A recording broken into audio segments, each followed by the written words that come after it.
ధనుస్సు రాశి. ఈ రాశి వారు తాము ఆచరించే కార్యక్రమాల్లో కొంత ఆలస్యం చోటు చేసుకునే అవకాశం ఉన్న దృష్ట్యా ఇతరుల యొక్క సహకారాలు తీసుకుంటూనైనా చేయాలి. కానీ మనసు మాత్రం ఇతరుల నుంచి సహకారాలు అపేక్షించకుండా ఉంటుంటుంది.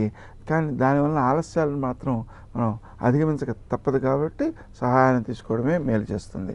విద్యార్థులు నూతన విషయాలను తెలుసుకోగలుగుతారు. వాళ్ళ ప్రతిభను ప్రదర్శించడంలో పైవారి యొక్క ఆదరాలను పొందడం చూసి మీకు కూడా ఆనందం కలుగుతుంటుంది. అలాగే ఆలోచనల విషయంలో కొన్ని సందర్భాల్లో సౌమ్యతతో కూడినటువంటి ఆలోచనలు కొనసాగినా మరికొన్ని సందర్భాల్లో ఎదుటివారు చెప్పేటువంటి మాటల్ని అపార్థం చేసుకుని త్వరితంగా కోపం పొందేటువంటి అవకాశం ఉంది.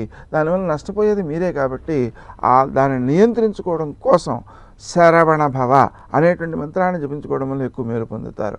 సామాన్యంగా ప్రారంభంలో కొంత అసంతృప్తులు అనేటువంటి ఇబ్బంది పెడుతుంటాయి. కానీ వారం గడిచేటప్పటికీ ఎదురు వ్యక్తులు చేసేటువంటి పనులు కూడా మీకు సంతృప్తినిచ్చేవిగా ఉంటాయి.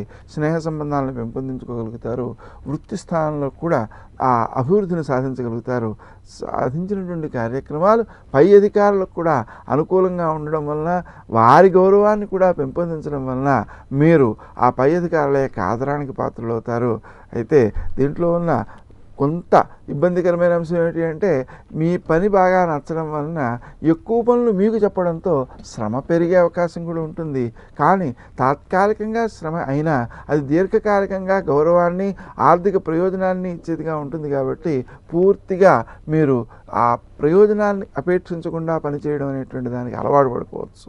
తద్వారా లక్ష్య సాధనాశక్తిని పెంపొందించుకోగలుగుతారు. విశేషించి ఆరోగ్య విషయంలో శ్రద్ధ చూపించాల్సినటువంటి అవసరం ఉంది. ఆ శ్రద్ధ చూపించడం కోసం క్రీం అచ్యుతానంద గోవింద అనేటువంటి మంత్రాన్ని జపించుకున్నట్లయితే ఆరోగ్యపరమైన మెరుగు ఫలితాలను మీరు సాధించగలుగుతారు. కానీ మీకు వచ్చేటువంటి ఆలోచనలలో సత్యాన్వేషణ చేయాల్సినటువంటి అవసరం ఉంది. కాబట్టి ఆత్మీయుల దగ్గర ఆ ఆలోచనను సంప్రదించి పరీక్షించి దానివల్ల మేలే కలుగుతుంది అనే నిర్ధారణ జరిగిన తర్వాత ఆచరణలో పెట్టినట్లయితే మీ లక్ష్య సాధన శక్తి ఇంకా ఎక్కువ సత్ఫలితాలను ఇచ్చేదిగాను అభివృద్ధికరమైనటువంటి నిర్ణయాలను తీసుకునేదిగాను ఉంటుంది. తద్వారా దీర్ఘకాలికమైనటువంటి ప్రయోజనాలు ఎక్కువ పొందుతారు. కాబట్టి ఆ విషయంలో ప్రత్యేక శ్రద్ధ చూపించాల్సిన అవసరం ఉంది. ఆహారాన్ని టైంకి తీసుకోవడం చాలా అవసరం. అలాగే వృత్తి స్థానంలో కూడా ఏ పనులు ఏ సమయానికి పూర్తి కావాలో, ఏ పని ముందో ఏ పని వెనకో దాన్ని ఒకసారి పరిశీలించుకుని నిర్ధారణ చేసుకుని చేయడం వలన కొన్ని పనుల్లో నష్టపోయే ప్రమాదం నుంచి మీరు బయటపడతారు.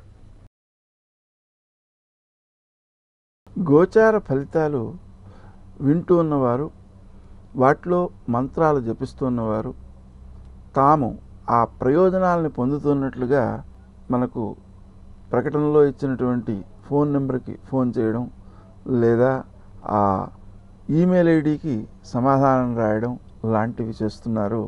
దానికంటే మనకు ఆ ప్రోగ్రామ్కి క్రింది భాగంలో ఉండేటువంటి కామెంట్లో కనుక మీరు రాసినట్లయితే చూసిన వారందరూ కూడా దాన్ని ఆచరిస్తారు.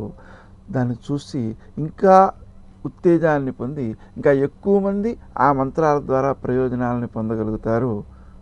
అందుకని ఆ విధంగా మీకు మనవి చేస్తున్నాను.